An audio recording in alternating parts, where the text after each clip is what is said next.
ચાલો મારા નાના નાના બાળકો, વાર્તા સાંભળવા તૈયાર છો? આજે હું ફરી એક નવી વાર્તા લઈને આવી છું.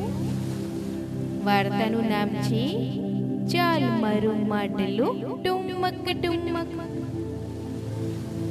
એક ગામ હતું. ગામમાં નાના મોટા ઘણા બધા ઘરો હતા. તેમાં એક નાનકડા ઘરમાં એક વૃદ્ધ માજી એકલા રહેતા હતા. આ ડોશીમાં બધું જ કામ જાતે કરતા. કામ કરતા કરતા ખૂબ થાકી જતા હતા. એ બાને એક દીકરો હતો. તેનું નામ હતું મોહન. એક દિવસ બાએ વિચાર કર્યો કે હવે તો હું ઘરડી થઈ ગઈ છું, કામ કરતા પણ થાકી જાઉં છું, તો હવે હું મારા મોહનના ઘરે જાઉં. ત્યાં હું થોડા દિવસ રહીને પાછી આવી જઈશ. પરંતુ આ બાનો દીકરો મોહન ખૂબ દૂર રહેતો હતો. ત્યાં જતા રસ્તામાં તો એક નદી આવે, જંગલ આવે, પહાડો આવે, જંગલી જાનવર પણ રસ્તામાં મળે. આ બાએ વિચાર કર્યો કે હું શું કરું? મારા દીકરાના ઘરે હું કેવી રીતે જાઉં? આ જંગલી પ્રાણીઓ મારો શિકાર કરશે, મને મારી નાખશે. મારી પાસે ઘોડો નથી, હાથી નથી, ઊંટ નથી. હું મારા દીકરાના ઘરે કેવી રીતે જાઉં? ડોશીમાના ઘર પાસે એક બગીચો હતો. આ બગીચામાં એક પરીબેન રહેતા હતા. આ પરીબેન ડોશીમાના ઘરે આવી તેણે જોયું કે બા ઉદાસ કેમ બેઠા છે. બાને પૂછ્યું, તમે આટલા બધા ઉદાસ કેમ છો? મને બતાવો, તમને શું જોઈએ છે? હું તમને જરૂર મદદ કરીશ. ત્યારે બા બોલ્યા, પરીબેન, હું ઘરડી થઈ ગઈ છું. હું કામ કરતા થાકી જાઉં છું. મારે મારા મોહનના ઘરે જવું છે, પણ મોહનનું ઘર તો જંગલમાંથી પસાર થવું પડે. હું કેવી રીતે મારા દીકરા પાસે જાઉં? પરી કહે, બા, તમે ચિંતા ના કરો, હું તમને જરૂર મદદ કરીશ. હું તમને એક માટલું આપીશ. તે માટલું જાદુઈ છે, તેની જાતે જ ચાલશે. તમારે હાથમાં ઝંડી રાખી એટલું કહેવાનું કે ચાલ મારું માટલું ટુમક ટુમક. ક્યાં છે ડોશી, ક્યાં છે તું? એટલે માટલું તમારું ગબડતું ગબડતું આગળ ચાલશે. બા તો ખુશ થઈ ગયા.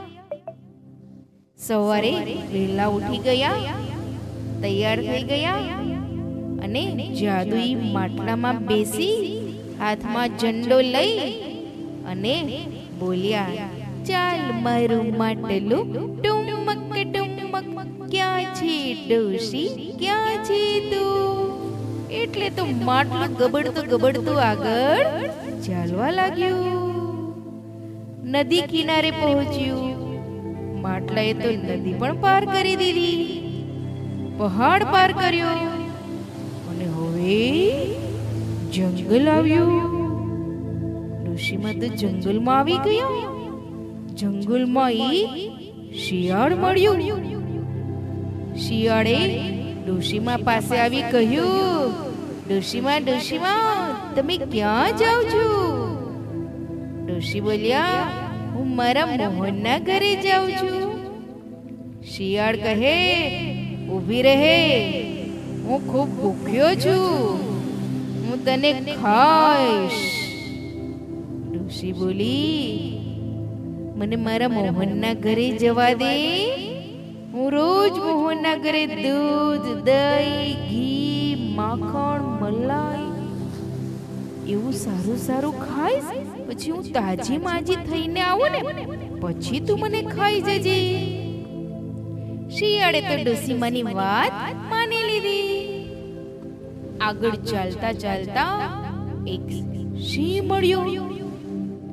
તે તો કેટલા દિવસનો ભૂખ્યો હતો.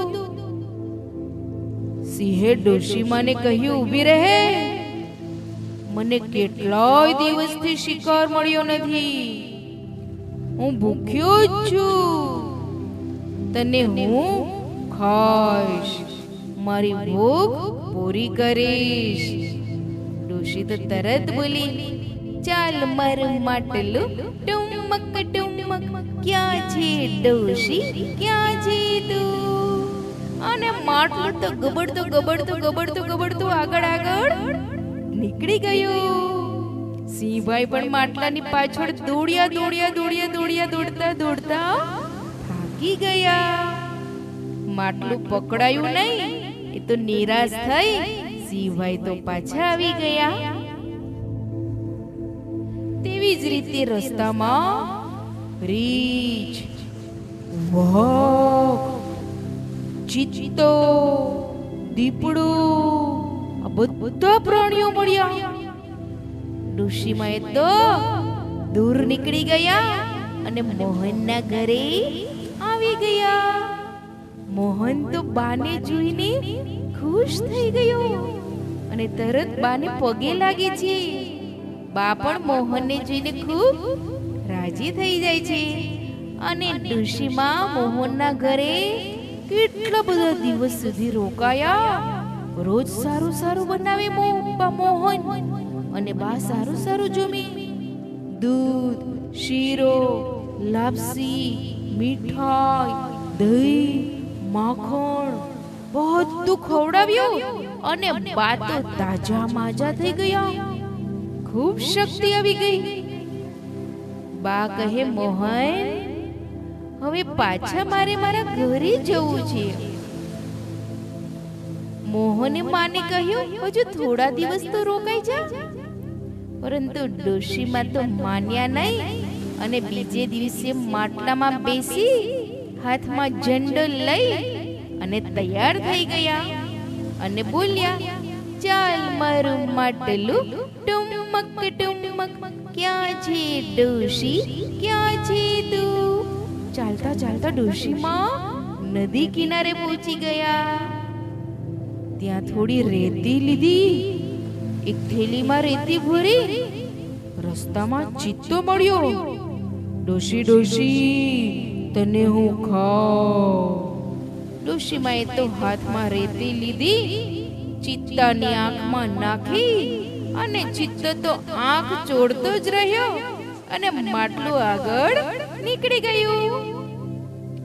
એ જ રીતે રસ્તામાં વારા ફરતી સિંહ, વાઘ, રીંછ, શિયાળ બધા જ પ્રાણીઓ મળ્યા. ડોશીમાએ તો બધાની આંખમાં રેતી નાખી દીધી અને એનું માટલું તો ગબડતું ગબડતું આગળ નીકળી ગયું. ડોશીમા તો સાંજે ઘરે આવી ગયા. બીજે દિવસે સવારે પરીબહેનને મળ્યા અને પરીબહેનને કહ્યું, પરીબેન, તમારો ખૂબ ખૂબ આભાર. તમારા જાદુઈ માટલુંથી હું મારા મોહનના ઘરે જઈને આવી. મને ખૂબ શક્તિ આવી ગઈ. હવે મારાથી બધું જ કામ થાય છે. પરીબેન, તમારો ખૂબ ખૂબ આભાર. બાળ મિત્રો, વાર્તા સાંભળવાની મજા આવી તમને?